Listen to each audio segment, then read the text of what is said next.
Have you ever?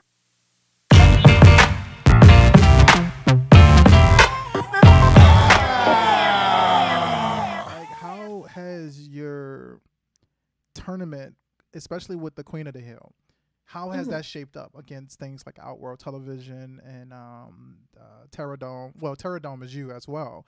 Yes. So So Terradrum is actually a volunteer work that I do with yes, the devs.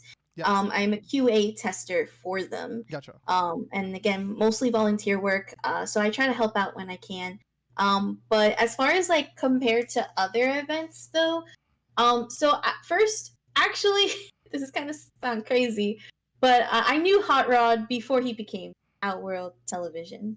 Okay, and I remember he was actually under the island community with Herbs, who's both my best friend and my training partner. Hmm. Um, and I remember he was like looking to start up some events and things like that. And he would come to Herbs and me and actually ask for like some advice and things like that. And one day he became Outward Television, that and pretty much grew. Hmm. But there's been moments where he's of course asked me for help too as well, as far as like streaming stuff or like mostly streaming stuff actually, believe it or not. Okay. So there's like things like that, but um, it starts off like that essentially, right? It starts off like a lot of people asking me questions, and then I start giving them like, "Hey, you could do this," or "Hey, here's the fix for whatever problem you're experiencing," and that's one of the things that as Queen of the Hill started like building, it was one of like the motivating factors to actually like take the leap and start up. And it's actually how the idea like came out. Hmm. So the other co-founder, their name is Saki. They actually were like, "Hey Saki, I really want to build this. Can you build it?" And I really wanted to, because I think around the time there was this whole idea of doing like coughs for MK11, and Yes. then if you placed in like if you get like a certain amount of wins, you would win the cough, right? Yes. So they wanted to do that, but for the women of the community, and I was like, "Yo, that's so dope. We can totally do this. We can get a couple of esports teams like involved and or esports orgs, and we can totally kick it off." And so that's when we decided to make the first MK11 one, about a year ago. Actually, it's going to be a year pretty soon. Um, we raised, I think, like over $1,000. We had prizes up to like $500 worth of prizes, and it was really awesome. It was really dope. It was one of like probably the coolest things that I was ever going to do. But like I mentioned, it's one of those things where it was created because someone reached out to me and was like, "Hey, can you help make this happen?" And I was like, "Absolutely." And then after that MK11, we sort of just took off, and that's when I kind of like took the reins. And Seisachi, she had to actually study, so she's been more in college and whatnot. So whatever Queen of the Hill stuff they've actually been able to hear about, they've been lurking in the chats and just be like, "Hey, how's it going? Is everything good?" And it was like, "Yeah, everything's kind of cool. We're doing really well."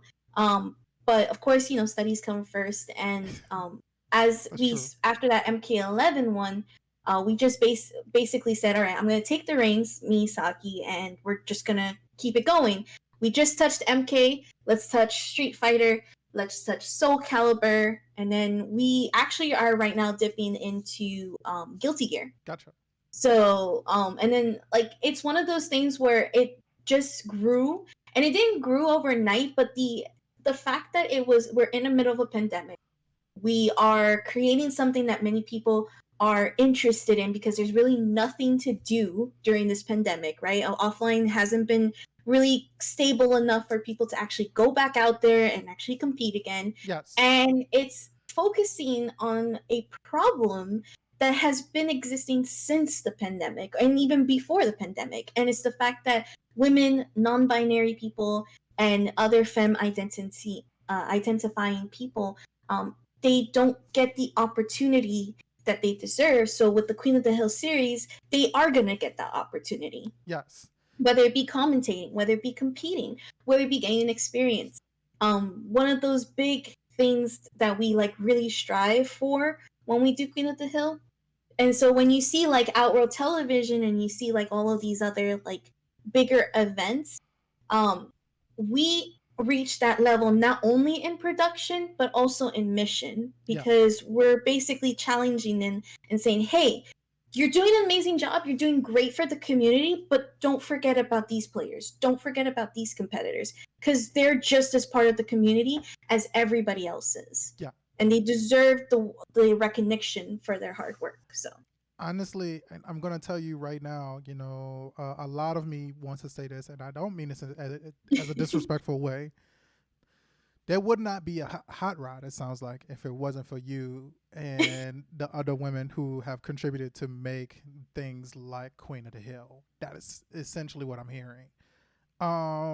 Which is I don't ever like to say, hey, you can't exist because of me, because one, I'm really humble and I don't feel like no, no, no, no, no, no, and you know I don't want you to take it as this is why I say I'm not saying it as a disrespectful way, but there's a humbleness to about the idea of paving the way. So one of the things I'm going to identify is the last time when I checked up a little bit on you, you are Latinx, right?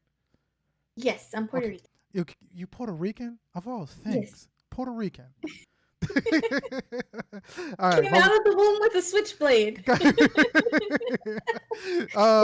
So my wife is Mexican and native, so we joke about that all the time. But she grew up mostly Mexican, so I have a good friend who's Puerto Rican, and we always joke about it. Like the biggest conversation that comes up is about Selena, and he was like, "Well, I like Selena." But I like Jennifer Lopez. I like the Jennifer Lopez version of Selena because she was Puerto Rican in that one, and that's when Selena was at. Yeah, it's like Jennifer Lopez is New Yorican. There's a big difference. Yeah, gotcha. See, there's a big difference in that one. And but then, yes. See, I didn't even know that was a thing. New Yorican. I didn't even know that was a thing. See, I know that there was I found out there was this thing called Tejano, and I was like, what the fuck is a Tejano? And then my wife was like, "Oh yeah, like that's when you're Mexican, but you're from Texas." I was like, "That's a whole thing. They named you that. Like it's not like I'm walking out like I'm black and I'm from New Orleans. Like it's not like I'm walking around and I'm Louisianian. You know what I mean? I'm not saying that at all. Afro Louisian. I can't say that. You know what I mean? So I just thought that like I'm not gonna lie to you, y'all corner market, y'all fucking Latinx people corner the market when it comes to adding names to y'all shit. The best thing that I got is blurred. That's it. But going back into it, like I don't think that is nothing wrong with taking credit for the fact that you worked hard for something. I had a family, and I know other family members who, going back into my roots, hey, History and Saki. Yo, what's up, Onyx Blade? How you doing? I had roots in people who worked in the civil rights movement. But one of the most hurtful things I had one family member say is that like I would have never went through any of this. I would have never did any of those things if I would have known that your generation would have been the way that y'all are today. And that hurts because of the fact that I know that I got 3 college degrees, and I'm able to go to a school primarily all white that I was graduating from, and these things would have never happened for people like her during those times. So I accept those things. So I think that that's a humbling thing to be able to know your past in that way, but also be able to actually have that drive to make sure that you do better for the next one. So I think that like honestly, if it wasn't for like I said, you and your group, then that sounds like a thing like Hot Rods, like Outworld Television, would not be the way it is. Because honestly, Hot Rod shit is positive as fuck. Like he yells and he drinks every now and then, but like it is positive as shit, man. He's always like encouraging people, and I'm not saying that that's not naturally him, but like I look at you and I'm like, that means that like he was a good person, but he became a better person because he listened to the advice that you gave. So Yeah. I appreciate that. So that's a humbling thing. I think that he needs to accept, but also I think that's a little pat on the back for you, girl. You killing it. No, Thank you. I now get why Nimbus said don't take baby out the corner. Shit. And which by the way.